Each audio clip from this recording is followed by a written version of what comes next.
Hey everybody, Darren from the White Hatter, and welcome to today's Thinkable Thursday. Let's get after it. Welcome everybody to today's Thinkable Thursday, and today we're going to be talking about a topic that, to be very honest, is sometimes a challenge for a lot of parents to have with their kids. And that topic is on the challenges surrounding online pornography and hyper-sexualization in all its forms in media and what is going online right now with our kids. And what I love to do, as most of you who follow us know, is we love looking for subject matter experts. We just love doing that. And just recently, I came across one, and her name is Maree Crabbe. And Maree is from Australia. She's from a place down under. Love the song, by the way, where that came from. And, I became aware of Maree by complete luck, because about 3, almost 4 weeks ago, I came across a video of hers on YouTube, and there it is right there. And it was shot in 2019, and I believe she was at a school in New Zealand where she was talking to a group of parents. And when I watched this video, I was blown away. And the reason I was blown away was she was able to take the research, the academia, and apply it to a group of adults where they could now understand it, right? And she was very good at what it is that she did and how she was able to take a very tough topic and be able to share it with parents in a way that was enlightening and not frightening, which is really important for us when it comes to education. And also, she was able to get appropriate humor being put in at the right time. Like there was one time in the video where she said, I'm sure my parents are very proud that I'm now talking about pornography and stuff. So it was just well timed into the presentation. I just thought it was brilliant, absolutely brilliant. So I thought, you know what, I need to get a hold of her. But before I did that, I said, let's figure out, because we like to do our due diligence on who people are, right? So we actually went to her website. There it is. It's called It's Time We Talked, and you'll be able to find her link in the YouTube description at below when this is done. So you'll be able to link directly to her site. And I would encourage all of the people who are watching this, please head over to her website. Have a look at her YouTube channel. I'm sure she would love it if you hit that subscribe button on her YouTube channel as well. And just a great person. So why don't we bring her in? And there she is. Good morning, Maree. I know that here where I'm from, which is Victoria, British Columbia, west coast of Canada, it is just after 4 o'clock in the afternoon. What time is it and what day is it where you're located? Yeah, it's just after 9 o'clock on a Friday morning. Hi, Darren. Good to be with you. Yeah, and the weather down there, this time of year is your winter, correct? Yes. Yes. Yep, it's pretty cool. So parts of Australia are hot, but where I am down south, it's quite cold. Can you maybe share with everybody a little bit about who you are? I can kind of give you a little brief description about who you are, but please share with our audience who you are and what your background is. Sure. So I'm director of a violence prevention initiative called It's Time We Talked. And my long time ago, I did an undergraduate degree in psychology and criminology. And then I've worked for over 25 years with young people and on issues affecting young people. And about 13 years ago, I started to notice, or a bit longer than that actually, 14, 15, 16 years ago, I started to notice that young people were speaking more often about pornography being a place that they were learning about sex from. Mm-hmm. And not very many of them were having conversations with the adults in their lives about pornography. And it seemed like a sort of a gap that we were leaving young people to navigate this issue on their own. So my colleague, Dave Corlett, and I developed a project proposal and took it to, the CEO of the organization I was working at, and then we sought funding and were funded. So It's Time We Talked started under a different name 12 years ago. And really the project aims to support young people in the broader community to critique the messages about gender and sex in particular that are conveyed through mainstream pornography, mm-hmm. and to promote understandings of gender and sex that are based on things like respect, equality, mutuality, consent, communication. Love it. And then kind of equip people across a broad range of levels of influence. So people who live and work with young people right through to policymakers, to understand and address those issues. So we've done that through various things, development of education resources for use in schools and community settings, engagement in the public conversation. So we've produced 2 documentary films. Yes, you have. One of them has been broadcast in about 36 countries, but also, radio and television interviews and podcast interviews and articles in print and online media, and then professional learning and, speaking and training and advocacy. So really trying to build people's capacity to understand and address these issues. And I'm correct when you're a PhD candidate right now as well, correct? I am. And yeah. what are you looking to do your PhD in, specifically on this topic? Yeah, it is. So I'm writing about young people, Australian young people's experiences and exposure to pornography, their attitudes, when they see it, how young they are, where they see it, what they think about it, and also some things about education about pornography. So I've written education resources, as I've mentioned. I've recently had an article published in the American Journal of Sexuality Education that is a proposed practice framework for schools to address pornography as part of what they do with young people. I as a subject matter expert in the area of online safety and digital literacy, I follow very closely what's going on around the world, especially in Australia, because it's my belief that Australia really leads, with the E-Safety Commissioner office that you have. And one of the things I can share with you is the teens up here in Canada, they're not so different than the teens down in Australia. I mean, we kind of see that around the world when you really think about it, because the internet knows no boundaries. But that's why I loved what it is you were talking about, because a lot of people were saying, well, she's from Australia, it really doesn't apply to Canadian youth. Wrong. It does. Like, I can tell you it does, as you will see in today's presentation. So why don't we get into the questions? So the first question I have for you, here it is often I hear from dads, what's the big deal? You know what? I watched porn when I was a teen and I'm just fine. You know what? The kids today, they're going to be just fine as well. Like, so how would you answer a parent like that, a father like that, who gives that? Because it's not uncommon that I hear that. Yeah, I think there are 2 really significant factors that are different from when most dads or parents were growing up. One is about how easily pornography is accessed, and the other is about the kind of content that young people are seeing when they see pornography. So when I was younger, pornography was a magazine or a video. And careful, we're dating ourselves right now. We're dating ourselves. Yeah, be careful. Right? So I grew up in the 80s, was born in the 70s and grew up in the 80s. And people saw porn, sure, but it was not as easy to see it, and it was not as regular.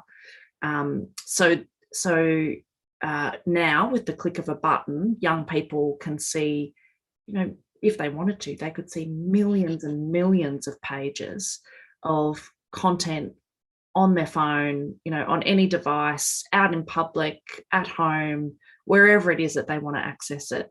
So porn's gone from being, a relatively small part of many young people's sexual worlds to a much more prevalent, accessible, regular part of young people's sexual world. So that's one thing. And the second thing is that what they're seeing is vastly different from the kind of content that was mainstream a few decades ago. So when young people click on porn, they're not seeing the centerfold that it used to be. They're seeing live action moving imagery, and because there's been an incredible flood in that marketplace, so it's gone from I did an interview with veteran porn performer Nina Hartley, who said when she started in the industry in 1984, there were a couple of hundred films made every year. And then for 10 years in a row, more recently, since the advent of the internet, there's been between 8,000 and 12,000 porn films made every year. Now that just keeps going up. And, anyone with a video recorder or a phone that's good quality can be a porn producer. So producers have needed to find angles that will sell. And according to people that we've interviewed in the industry, what sells is rough sex. So, and that's consistent with what the academic research says as well. So the most popular pornography often depicts high levels of aggression, and that aggression is almost always directed towards women. It's not random. 97%, one study found, another study found 94% of the aggression was directed towards women.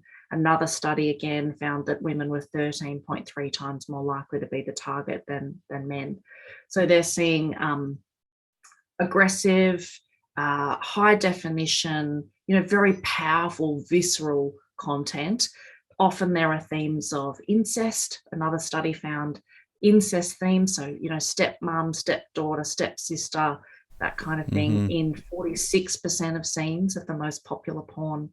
Degradation and humiliation are also really strong themes. So I think it's really important for parents to understand that we're not just talking about images of people having sex, and we're not just talking about a little bit of kind of rough play. We're talking about highly gendered, explicit, often aggressive, and degrading content, choking, gagging, hair pulling, name call. And when we're talking about the heterosexual pornography, right? Because in an LGBTQ type of pornography, we're seeing the same type of violence taking place as well. But we're talking specific to the heterosexual. Now, can you is this what's called Gonzo porn?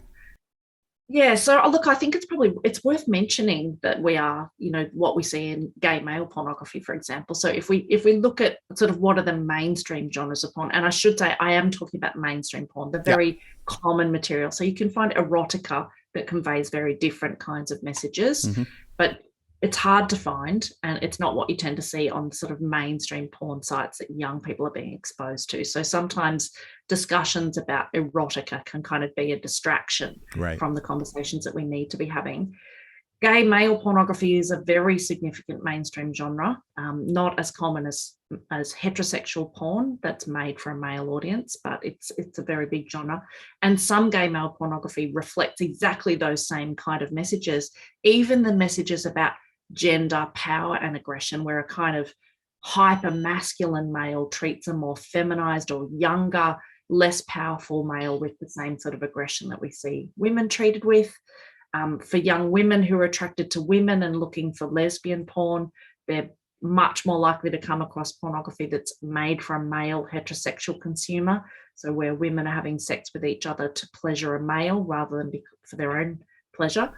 And there is, of course, lesbian porn that is made for lesbians, but it's a very, very small marketplace compared with that other pornography. And you can again see that gender power aggression there. So again, to the Gonzo issue. Yeah, Gonzo refers to a cinematic style. So where a handheld camera is used to give what they call a POV or a point of view effect, right? Where the viewer feels that they're part of what's going on the screen. So like in a video game where we might be driving a car in that video game and the imagery on the screen is moving as though we're driving into the screen. So in Gonzo porn, in a heterosexual context, it'll mostly be a woman or women who are on camera, and they might be positioned in such a way that it makes it easier for the viewer to feel that they're the one that's having sex with her. But Gonzo is also synonymous with rougher, harder ways of having sex, and the industry uses the term in that way. And it's very, very mainstream. So people in the industry estimated to us that it accounts for about 95% of all shoots. It's not always that cinematic style, but it's low production values, very limited kind of narrative or storyline. Porn performers are not renowned for having fantastic acting skills. They're there to have sex, and Gonzo porn is basically, a very short story with mostly just sex. Yeah. Next question I have for you is, I know that some teens come across online porn by complete accident, right? Here in Canada, there was a study done by University of Calgary where 1 in 4 teens before they hit the age of 16. However, there are some who search it out on purpose. In your experience, why are teens searching it out? So the research from around the world gives a range of reasons for why young people look at porn on purpose. The biggest one is curiosity. So for the first time they see it, the most likely reason is curiosity. But for general use, for arousal and masturbation, for sex education, to rebel against the rules, for a joke, to be disgusted, to keep up with their peers, to manage difficult internal states, so things like fear or frustration, or boredom. So there's, pornography can provide the potential for a relatively quick, physiological release. And so young people are using it, and adults use it for sort of managing those difficult feelings. And in the context of lockdowns with COVID, of course, there's a lot of people around the world who are experiencing a whole lot of, fear and frustration and boredom, and also grief and other difficult feelings. So, there may well be more use of porn going on, partly around managing those feelings. But I think understanding that young people are exposed at really significant rates unintentionally is also important, because some parents might think, oh, my child wouldn't be into that. They won't look at that. Now, your child might be interested in that and look at that on purpose. But even if they don't look it up on purpose, if they live in a world where they're using technology, or they know anyone else who's using technology, then there's a really good chance that they'll be exposed to it at some point. Explicit pop-ups appear uninvited on their screen. Games can turn into porn. They might be searching for something entirely unrelated and porn appears. They might be sent the link by a partner, a peer, or a complete stranger in online video games, in their social media feed, wherever it is. So it can actually be really difficult for young people to avoid pornography. One of the things I hear a lot from teens that I speak to, and we present over 500,000 of them, a lot of them come up to us and say, well, we go there to learn about sex because our parents don't want to talk about it. And that's kind of scary to me, because, we've presented to a number of medical professionals, and they've shared with us, Darren, you would be amazed at how many young people are coming into our offices because they have torn or ripped anuses. And why is that happening? Because the porn industry is pushing anal sex like it's never pushed before. And as a result of that, these teens don't understand the preparation that goes into that type of a sex act to prevent those types of injuries. And now all of a sudden, these teens are engaging in that behavior and ending up with some significant injuries. But again, what I hear consistently from teens is, because mom and dad don't want to talk about it, I got to go someplace, so I'm turning to porn as my form of education. Thoughts on that? Yeah, look, I think really good quality, comprehensive relationships and sexuality education is a good protective factor for porn's influence, and we need to be addressing porn overtly as part of our sexuality education with young people. But in schools, we need to be talking about sex. We know from all the research about sexuality education says that young people are better equipped for safer, consenting, good sexuality if they get access to good education. They're more likely to delay first sexual experiences if they've had good education. And you can also see how we're curious beings, right? It's normal and healthy for adolescents to be interested in sexuality and to be curious about the world and life. Like, that's part of what's good about being a human being. But never before in human history have we had access at the click of a button to mountains of content that conveys these kinds of messages. And it really isn't equipping young people for healthy relationships and sexuality. So yeah, we're seeing we're sort of hearing anecdotally more of those cases like you described from doctors. We're also seeing in research, things like a normalization of coercion, and including, a study from the UK found a normalization of coercion of heterosexual anal sex amongst 16 to 18-year-olds, where the young people said that they expected young men to pressure or coerce a reluctant female partner to engage in anal sex. They said it's because they'd seen it in porn. That's why boys wanted to do it. And they also said that they expected it to be pleasurable for the male but painful for the female. And I think it's useful to remember that these young men may have been masturbating to pornography for, on average for Australian young men, it's 3 years that they see porn before they have their first sexual experience. So they might have been using pornography for years before they've had an opportunity to engage in a sexual interaction with a real human being. And then they, they're wanting to enact what they've seen in pornography. And it's just like these worlds are colliding. It's what they're seeing in porn is not preparing them for what might be a mutually pleasurable, consenting, respectful engagement with the partner. I should say, of course, some people do like anal sex, including some women, but the research tells us that quite a small percentage of women like anal sex, but you wouldn't know that from pornography. And this is why, another person who I highly regard here in Canada says, parents, we need to have the talk, the biological talk with our kids, but we have to have the other talk with our kids. And that other talk is everything to do with pornography and hyper-sexualization. But in order to do that, parents need to educate themselves about that topic. And that's why I love what it is that you do, because that's what you help parents do. You help parents to get educated on these topics so that they can have these open and honest and candid conversations with their kids. So let's ask you the next question, which is, what are some of the negative emotional, psychological, physical, and social impacts of pornography on our youth? Thoughts? So I think there are a whole range of impacts on young people from pornography. And the ones that I'm particularly interested in are in relation to what pornography means for understandings and expectations around gender and sexuality, including issues around, coercion and power inequalities. But pornography is associated with things like, engaging in risky sexual behaviours. Very little of pornography depicts the use of condoms, for example, and higher levels of use then are associated with, taking those kind of risks themselves. Young people who are regular consumers of pornography are more likely to be male, for one thing. We should say really clearly that, young men are much, much more likely to be regular consumers of pornography than young women. A recent Australian study found that over half of 15 to 20-year-old males, 56%, use pornography weekly or more often, and 17% use it daily or more often, compared with 15% of young women using it weekly and 1% using it daily.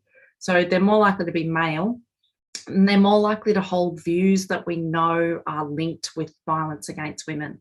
Views like that women should learn to obey men, that it's more important for women to be pretty than smart, that it's okay for males to joke about women with their male peers. So a range of attitudes that we know are kind of linked to violence against women. And porn consumers are also more likely to engage in sexual aggression. So to have peer groups where there's a higher level of acceptance or tolerance of unwanted sexual behaviour or sexual coercion, to engage in practices that are coercive, right across the sort of spectrum. So I think those are some of the most significant impacts. There are also impacts around, their sense of their body, whether they feel adequate. Young men talk about, feeling like their penis is not big enough because penis size is such a big factor in porn. Right. Young women talk about feeling that their body just doesn't meet up with the expectations from what they see in pornography. And I should say, though, of course, there are very diverse body types in porn, except for that men all tend to have very large penises. But there are diverse ages and body shapes. However, there's still a very strong focus on thin, young, conventionally attractive women. I think another one of the concerns is the ways that pornography conveys very, very regularly racist stereotypes. Big time. Yeah. Race is kind of fetishized in pornography in a way that in lots of the rest of society we've rejected and said, we're not going to define people by these limiting, offensive stereotypes, but porn sort of celebrates those stereotypes. And I think there's kind of risks, of course, associated with that for young people's sense of self, but also for aggression against people based on assumptions about the way they might be treated. For transgender young people, pornography depicting transgender bodies and transgender people is often very aggressive and degrading. And for people who are engaging in sexual interactions with transgender people, and perhaps particularly transgender women, might be kind of reenacting that aggression against those individuals without it, actually not having very many opportunities to engage with transgender women as human beings, and then just seeing it in porn and reenacting it. So I think there are a whole range of concerning impacts. We've, having presented over 500,000 teens, we've now had 9 approach us, 5 who identified as male, 4 who identified as female. All 4 of them are now in heavy therapy to help them deal with the problematic use of online pornography. In fact, one of those young men disclosed to us that he could no longer attain an erection with his partner unless he was watching hardcore porn at the same time. When I share that with youth, a lot of them start to laugh, and I say, not so funny. All 9 of those teens are now in heavy therapy to help them deal with those issues. Thoughts? Yeah, look, I think there certainly is increasingly a conversation about compulsive use of pornography. So people feeling out of control of their use and it impacting on their sleep or their school or their work and their relationships. And that might be a smaller portion of consumers, but it's not an insignificant number. A New Zealand study found that 42% of regular users sometimes or often would like to use less pornography, but they find it really hard to do. So I think that sense of there being some sort of compulsion, and so at a number of levels, it might be how much they're using, but it might also be the kind of content that they're drawn to. So people reporting feeling drawn to viewing content that they actually find disgusting and degrading and offensive, but they're still sort of attracted to it. Now you can imagine what a lonely space that might be for some people, adults and young people, to feel themselves trapped in, because it might feel very difficult to admit that that's going on and to be able to seek the support you need. Yeah. And this question around what's often referred to as porn-induced erectile dysfunction, I think is also a growing conversation, that there are sort of online communities, sometimes with tens of thousands of largely men in their 20s and 30s, who report that exactly what you're describing, that they've used a lot of pornography and that they have got to a point where it's very difficult to reach orgasm without pornography, and that they're sort of like not able to translate a sexuality that evolved as their hand and a screen into an interpersonal sexual interaction with another human being, which is like, I think that I'm kind of really careful about fear-based or shame-based strategies for addressing pornogaphy's influence. I think we want to be really careful to be evidence-based and enlightening, not frightening, based upon good academic-based peer-reviewed research. But at the same time, I don't think that it's reasonable to kind of avoid or shy away from things that might be real challenges for people, because it's not very fair to say to a 27, 28-year-old young man, oh yeah, did we not mention when you were 12 and started looking up porn that it could have this kind of impact on you? So we need to understand more about the issues, but I think we also need to be kind of calm and careful in the way that we I agree. And unfortunately, we here in Canada, as you know, we host one of the largest porn sites in the world, Pornhub, right here in our country. And trust me when I say the government is trying to deal with that as we speak. Next question I have for you is, many believe that this is just an issue for those who identify as male. Is this true? Like, a lot of people, this is just a boy issue, right? Thoughts? So there are lots of ways that pornography can impact, and you don't even have to have seen it for it to impact on you. So young men are much more likely to be consumers and regular consumers of pornography. Young women are mostly heterosexual and are likely to be having sex with males at some point in their lives. And it's likely that they're having sex with males who've been at least somewhat shaped by pornography, which makes it a potentially very significant issue for young women as well. Even if they're not, I mean, young women are likely to see it themselves, but they're less likely to be regular consumers of it. Right. So when I've interviewed young women, they've talked often about their male partners initiating what we might call porn signature sex acts. So things like ejaculation on their faces or their bodies, fellatio with the penis pushed into the throat, inducing gagging, choking or strangulation during sex, which is, a really dangerous practice that can, is associated with death, but also brain injury and stroke and, a whole range of things. Heterosexual anal sex. So, young women talk about their partners initiating these things and really struggling with how to respond, wanting to be generous and accommodating in their sexuality, but generally not wanting to do a whole lot of what porn promotes. Right. So that leaves young women in a very difficult situation. And I think parents and schools have a responsibility to support young people to navigate that, young women as well as young men. And I think we really need to not leave that with young women, because of course often what people kind of want to say is, well, just say no to something that you don't like.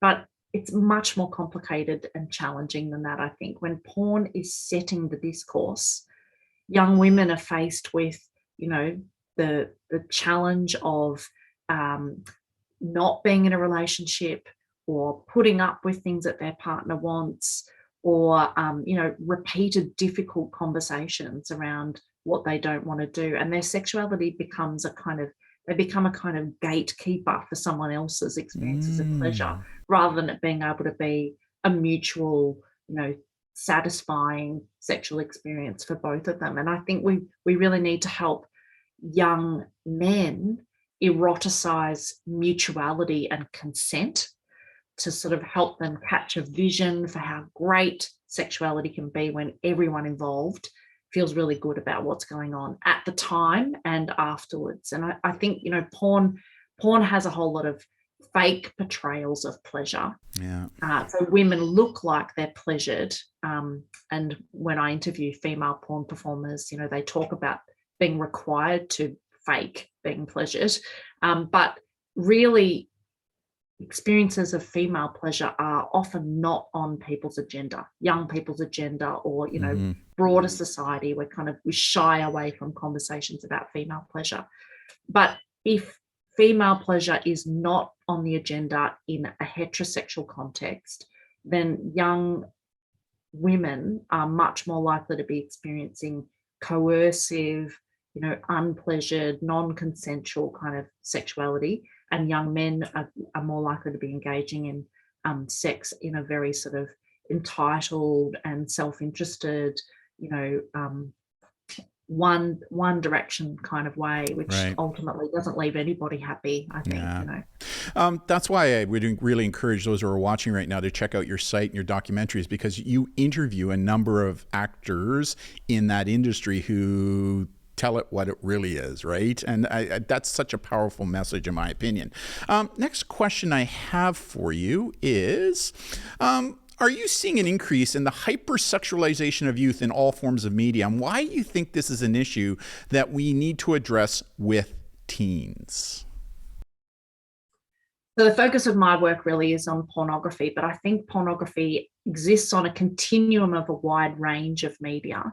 And in a whole lot of that media, there are hypersexual messages. So particularly representations of women where they are, sexualized, sort of unidimensionalized, if you like, that girls and women are not seen as multidimensional human beings that are smart and strong and fun and, capable, all of these different elements, as well as being sexual beings. Women are often sort of portrayed as being first and foremost, and sometimes only, sexual beings. And that's obviously very limiting for women and for their sense of who they are, how young women grow up into a fuller sense of who they are and who they can be in the world. It's also really problematic for the ways that boys and men might be being trained to think about girls and women. So girls and women become sort of sexual objects for their gratification rather than equal human beings who might be, partners to them in life and in work and in school and, in a range of contexts. I think the messages for men, men are also sort of sexualized in a way, or more importantly, I think kind of stereotyped into models of masculinity that are less about their sexuality and more about this kind of rigid way of understanding what it is to be a man. And those are traits like, being dominant, controlling, decisive, aggressive, and these messages are very concerning for men and for young men, what they mean in terms of their, emotional literacy, their capacity to manage, failure and challenges if they're always needing to present this persona, including in sexuality, in their sexual experiences, that they might feel like they need to take charge, be in control, know what they're doing, reenact this kind of porn script rather than being able to be, a vulnerable, inexperienced, the sort of fumbling early sexual experiences that might lead to safer, more respectful interactions where there's some humility involved, So I think those messages are problematic for men, and they're also problematic for women, because women might expect that of men, and they might also be part of judging men for being vulnerable, or like we all need to be able to be vulnerable actually to be healthy human beings. I hope people can now appreciate why I've invited you in for that answer was spectacular. I mean, especially when you nailed the objectification that is taking place on some of these issues that we're talking about. Next question I have for you is, what age do you think we should start talking about pornography and hypersexualization with our kids? And doesn't talking about it only encourage the behavior? Like I hear this a lot from parents going, oh my God, you want me to talk to my 14-year-old girl or my daughter or my son about pornography? Oh my God, all it's going to do is cause them to want to do it. Let's hear your thoughts. Yeah, okay, so... oh, here we go. Just that sigh that you gave there. I can't wait for this answer. Yeah, so, I think that we need to remember that young people are seeing this content. So the research suggests that about half of boys have seen pornography by the age of 13, and about half of girls have seen it by 15. Another study found that 1 in 4 young people had seen it by the age of 12. So if we're not having the conversation with them, then kind of what we're saying is that we're okay with them discovering that themselves and navigating that world on their own or with their peers. And I would suggest that it's much better for children and young people to be having those conversations with their parents and carers and important adults in their lives. And sometimes I think it's useful to kind of think about, well, when do you think your child's ready to have that conversation, and then take 2 or 3 years off it, because that's more likely to be when they're seeing it. Good point. Good point. I think that it's helpful though. So in terms of, is it just going to raise interest in it? Look, it might raise interest in it. That is a real risk that we might want to take seriously. So I don't want to dismiss that concern. But we know, and there's actually not enough research into this yet. It's a really emerging area. But if we look at the research into sexuality education or drug education, we know that having those conversations is actually, if we do it well, is actually a protective factor. It's not more likely to lead to use of drugs, or more likely to lead to sexual interactions. Actually, the evidence around sexuality education is that young people are more likely to delay first sexual experience if they've had good conversations about sexuality with educators or parents. So it's about a harm reduction approach, right? That's what it is. It's a harm reduction approach, right? Yeah. So the approach that I like to take is to explore our conversations about pornography, and it's not a porn conversation. Like, we can't tick this box and say that job done. We need to have a range of conversations over different ages with our children. But the way I like to approach it is thinking about learning approaches. And I talk about 3 learning approaches. A foundational learning approach is where we don't mention pornography at all, but we support children and young people to develop related competencies. So respectful relating skills, online safety skills, help seeking knowledge and behaviours, critical media literacy using advertising and other forms of media. So we really get in practice of having those kinds of conversations. And even if we haven't yet had a conversation about pornography, but we've had those kinds of conversations, then when our children are exposed intentionally or unintentionally to pornography, they'll be much better placed to think critically about what they've seen, to understand that what they've seen is not what respectful relating looks like, to know to come and have conversations with us because we've talked with them about help seeking knowledge and behaviours, for example. Then the next learning approach is what I call an integrated learning approach. And this is where we do talk about pornography, but we do so in the context of a broader conversation. So we might talk about media influence, and we might talk about ads and, YouTube clips and pornography as part of that conversation. Or we might talk about pressure and consent, and we might talk about pressure to drink alcohol, pressure to join in with bullying, or pressure to watch pornography. So we're kind of, having this broader conversation, but we introduce the issue of pornography as part of it. And if they're very young when we're doing that, we might actually not use the word pornography. We might talk about, sexual imagery or content that's not appropriate for children, or whatever it is. So, but there's ways of introducing those issues. And we may well find that when we do that our children say, yeah, I saw stuff like that and it was really weird, and they're kind of waiting for us to indicate to them that it's safe to talk with us about it. And a recent study in New Zealand found that most young people hadn't talked with an adult, a carer or parent, about pornography, but those who had, it had mostly occurred at the initiation of the parent, not the child. So an integrated learning approach is the next layer. And then the third learning approach is what I've called a specific learning approach. And this is where we're overtly having conversations about pornography.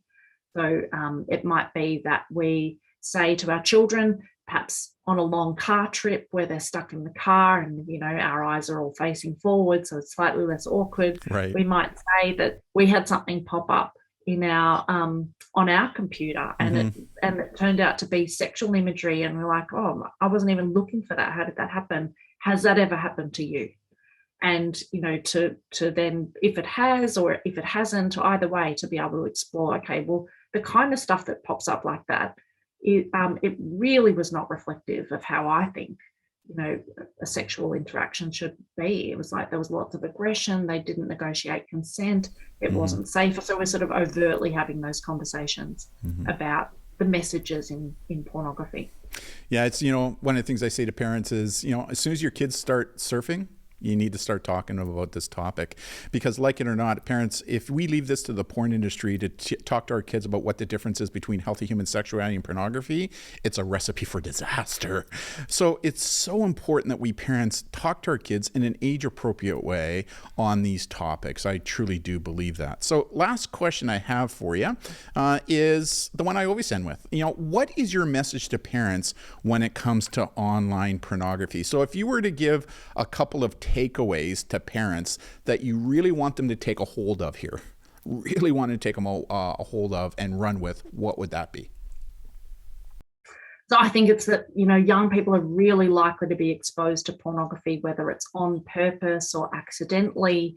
What they're seeing is conveying a whole range of deeply problematic messages about men, women, power, aggression, race, bodies, a whole range of issues. And it's impacting on young people's sexual understandings and experiences in ways that mean they really need support. They need the support of parents. They need the support of schools to help them safely navigate fantastic relationships and sexuality in an age of pornography. So we really need to step up. We can't afford to ignore it. And I'm glad there's people like you out there helping us to be able to spread that message and learn from experts such as yourself. So Maree, I would love if you just stick around for a little bit. I'm going to talk to you just off screen. I'm just going to go into my closing right now. Again, I hope everybody who's watching this right now can appreciate why I absolutely love what Maree is doing in her work and her ability to talk about this subject in a very open and honest way, and bring in her experience as well as the research, because you can see she's very much evidence-based, and her approach from enlightening and not frightening on this topic synergizes well into our message when we talk about internet safety and digital literacy as well. And for those who are watching, as I've said before, we actually have written a free web book. You can get it for free. There it is right there, Parenting in an Online World. We actually dedicate a whole chapter in that book to online pornography and hyper-sexualization. And in that chapter, I actually just updated it. I just updated it with Maree's website, a couple of her links to her YouTube channel, because she's just another great resource. That's what the great thing is about having a web book, is that I can constantly evergreen it and update it as I'm learning more stuff that I think is extremely important for parents. So please, and it's free. It costs you absolutely nothing. We take no money whatsoever. Just head over to our website and click on the download. And it's about 23 chapters, basically a blueprint for parents on how to raise your kids in today's on-life world, as we like to call it. So on behalf of the White Hatter team, again, I want to thank Maree for being our guest today. Extremely enlightening. I loved the information and just the way that you answered those. And I hope everybody who's watching this show enjoyed it as much as I did. So on behalf of the entire White Hatter team, I want to thank you all for attending today's Thinkable Thursday, and we'll see you next time. Bye, everybody.